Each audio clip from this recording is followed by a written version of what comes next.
छठी, सातवीं और आठवीं के संस्कृत के सभी विद्यार्थियों का स्वागत है। हम संस्कृत की गिनतियों को लेकर के अब चर्चा करने जा रहे हैं।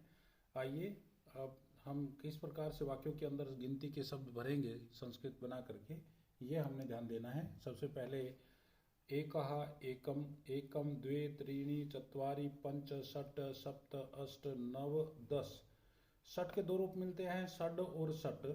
बाकी शब्द यहाँ पर नपुंसक लिंग के शब्द हैं, आगे पुल्लिंग और स्त्रीलिंग भी बता दिए जाएंगे। आप ध्यान दें। सबसे पहले देख, एक शब्द एक है तो इसलिए एक वचनांत ही होता है। शब्द रूप जैसे चलते हैं उनमें एक वचन, द्विवचन, बहुवचन होता है, परंतु यहाँ पर सिर्फ एक वचन है, इसलिए एक शब्द नित्य एक वचनांत है। एक वचन के साथ साथ इसमें द्विवचन और बहुवचन नहीं होता, एक वचन ही होता है केवल। इसमें तीनों वचन हैं, पुल्लिंग में भी एक चलता है, स्त्रीलिंग में भी चलता है और नपुंसकलिंग में भी चलता है। इसमें 7 विभक्तियां हैं, परंतु 8वीं विभक्ति संबोधन एक इस संख्या में नहीं होता। अब यहाँ शब्द रूप देख सकते हैं आप, एकः, एकम, एकेन, एकस्मै, एकस्मात्, एकस्य, एकस्मिन्, ये पुल्लिंग के रूप हैं। इसी तरह से एकम, एकम और बाकी पुल्लिंग की तरह नपुंसकलिंग के रूप हैं।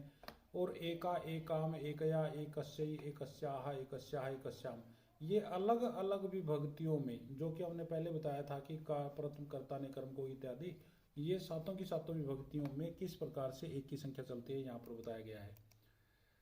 एक की संख्या वाक्य में कैसे प्रयोग करेंगे, जैसे यहाँ पर दिया है अत्र छात्रः अस्ति पठति, तो छात्र शब्द एक है तो एकः हो जाएगा। पुस्तकम अस्ति तो एकम पुस्तकम अस्ति। छात्रा अस्ति स्त्रीलिंग हो गया, छात्रा तो एका छात्रा। पुष्पम एकम, महिला एका। इस तरह से आपने आवाज मिलाते हुए, फलम एकम, दो ऑप्शन में से आप देखें कि किसके साथ किसकी आवाज मैच हो रही है। बाला एका, पाठम एकम। तो इस तरह से आपने वाक्य एक की संख्या के प्रयोग करने हैं, जो आपको यूट्यूब में भी मिल सकते हैं और आगे भी मिलेंगे। इसी तरह से द्विवचन का जो शब्द होता है 2 की संख्या वाला, वो पुल्लिंग, स्त्रीलिंग, नपुंसक लिंग में अलग अलग बताया गया है। द्वौ, द्वे, द्वे, तो ये पुल्लिंग के, स्त्रीलिंग के और नपुंसक लिंग के लगभग सेम है, केवल मात्र पुल्लिंग की प्रथमा और द्वितीय में अंतर है, बाकी सब के सब एक जैसे हैं। अब इसके बाद आप देखिए कि 2 में द्विवचन होता है, एक वचन और बहुवचन नहीं होता, इसलिए यहाँ पर प्रयोग किए गए हैं। जैसे बालिके द्वे, पुस्तके द्वे, छात्रे द्वे, फले द्वे, बालकौ द्वौ, फले द्वे, बालौ द्वौ, पत्रे द्वे। इस तरह से जैसा आगे का शब्द है, जैसे उसका उच्चारण है, उसी तरह का शब्द आगे से छाट करके हमने उसके ऊपर रख देना है।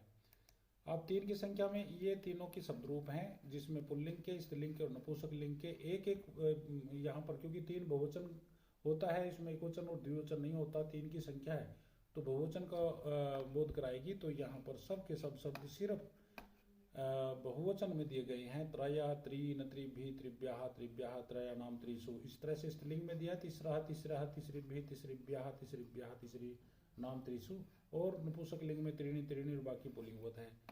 तो इस तरह से ही ये 7 विभक्ति के दिए। हम 3 शब्द बहुवचनांत होता है, प्रथम विभक्ति में ही इससे पूछे जाएंगे। जैसे बालकाः त्रय, फलानि त्रीणि, छात्राः त्रय, पुष्पाणि त्रीणि। आपने मैच करके ये खालिस्तानी इन वाक्यों का प्रयोग करेंगे, जैसी साउंड आगे है उसी तरह की साउंड वाला शब्द चूज करके इनमें आप भर देंगे, तो आपका ये वाक्य पूरा हो जाएगा। इसी तरह से आप देखिए चतुर शब्द भी ठीक 3 जैसा ही है, और यहाँ पर चतुर शब्द के पुल्लिंग, स्त्रीलिंग, नपुंसक लिंग के शब्द रूप दिए गए हैं।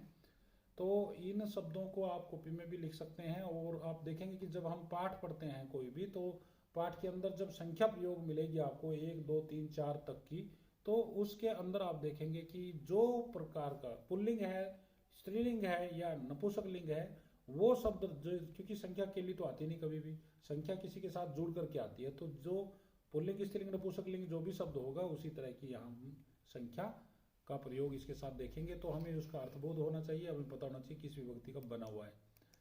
तो इसी तरह से आप यहाँ पर देख सकते हैं कि 4 शब्द के प्रयोग किए गए हैं। देखें, जैसे बालकाः तो चत्वारः, फलानि चत्वारि, छात्राः चत्वारः, पुष्पाणि चत्वारि।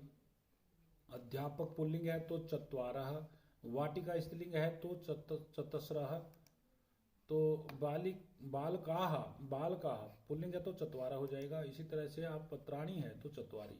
तो इस तरह से सेंस देखते हुए, लिंग देखते हुए हमें ब्रैकेट में दिए गए 2-2, 3-3 शब्दों में से छांट करके, चूज करके रिक्त स्थान पूर्ति करनी है। आगे की जो संख्या है 5 से आगे की सारी जो है उनके रूप एक जैसे चलेंगे। जैसे पंच पंच पंच भी, पंच भय पंच भय, पंचानाम पंचसु, इस तरह से ही सठ सठ सठ भी वो सारी एक जैसी है, उसमें ज़्यादा चिंता करने की आवश्यकता नहीं है।